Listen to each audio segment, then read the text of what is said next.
Music maestro AR Rahman continued. In our last class, you heard about an interview with AR Rahman, a famous Indian musician who is the first Indian to win two Oscars. Here, he was asked to say something about his journey from Kodambakkam, his birthplace, to Hollywood. He said that his journey was unpredictable. When he was a child, he never thought that he would be a great musician. What made him famous at the age of 11 was his appearance in the children's show.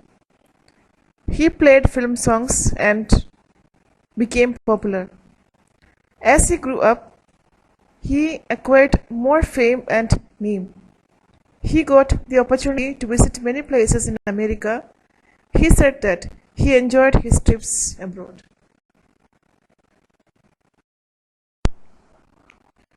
Let's move to page 34. Interviewer: do you consider yourself to be lucky? Rahman: well, I think it's a very complex question. Luck can happen once, but then we need to sustain it. For that, we need to have a state of mind and a way of life, because I feel that there is definitely destiny and divinity, which is based on the love and prayers of your well-wishers. Here, the meaning of destiny is what will happen to somebody in the future, especially things that they cannot change or avoid. Divinity means it is a state of being a god or a goddess.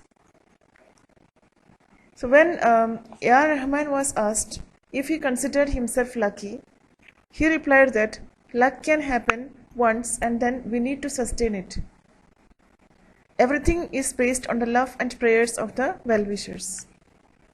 We need to have a state of mind and a way of life. The interviewer questioned him further. He asked, is it true that one of the forces that has shaped your life is your mother? Rahman answered, when I was quite young, my father died. My mother suffered a lot to help me build my career. When I made my studio, she invested money in it and brought me equipment. She always stood by me as a wall of protection. Whatever decisions she took were guided by the fact that I should remain in the field of music, because I wasn't too clear at that point in time whether I wanted to be a musician. I was more interested in scientific things and electronics. I'm grateful to her for guiding me and helping me realize my potential. So when he was asked about his mother's role in his career, he attributed everything to her. She was everything for him, bought musical instruments and encouraged him to continue with music, although his interest was in scientific things and electronics. She, in a way, helped him to find out his potential.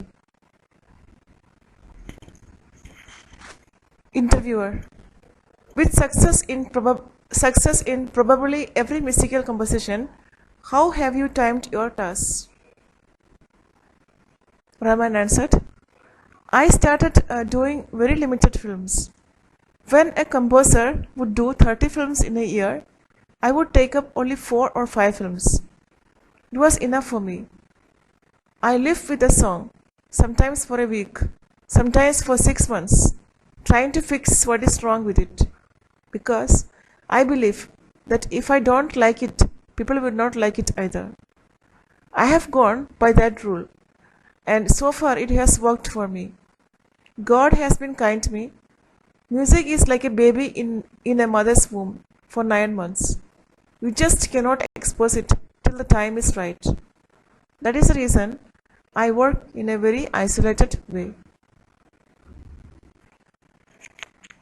So when Rahman was confronted with another question about the time he takes for his task, he said that he made less films as he took sufficient time to fix the songs. He is a perfect musician and spent sufficient time to make perfect. Another question was asked by the interviewer. He asked, "Tell us something about the important people in your life." To this, Rahman answered, "Apart from my family, very few people could understand what I wanted to do. Sridhar was one of them. He was my sound engineer, but I looked upon him as another composer. We worked 14 to 18 hours a day. His death has left a great vacuum in my life. I believe that sometimes friends are closer than your own family." Here, answering the question about the important people in his life, he said that Sridhar was one of his close companions. He was his sound engineer. They worked together about 14 to 18 hours a day. His death left a vacuum in Rahman's life.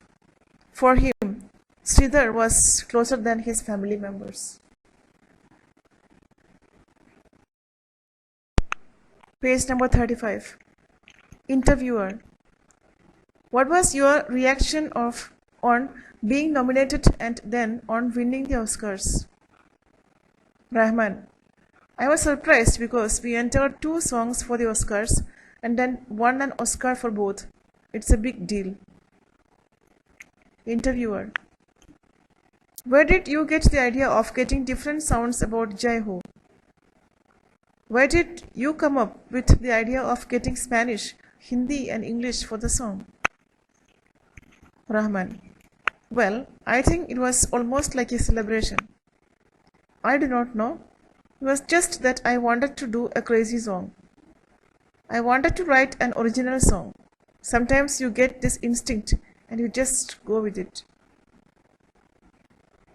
Interviewer: how has winning Oscars changed your life? Rahman: yes, winning the Oscars has changed my life. Now I can't even attend places of prayer without being recognized. Even when I am at malls in the US, children freeze in recognition when they see me. But I try to concentrate on my music. I am not the kind of person who can pull himself away from music, do other things, and then go back to music. It has been a full roller coaster ride for me from New York to Dubai to Calicut, Pune, Mumbai, Delhi, Chennai. I visit 2 cities every day. Everywhere they want to congratulate me and I can't say no. I have also been conferred with an honorary doctorate by the Aligarh Muslim University. Interviewer: what is the approach of the West towards the Asians after you lifted the Oscars? Rahman: the impact of Slumdog Millionaire was tremendous. It really helped change the perception of the West towards the third world countries. Earlier, when talented Asian musicians approached Western companies, they encountered difficulties. But now, things have changed. The West is ready to listen to us. Interviewer: it was such a pleasure talking to you. All the best. Rahman: thank you.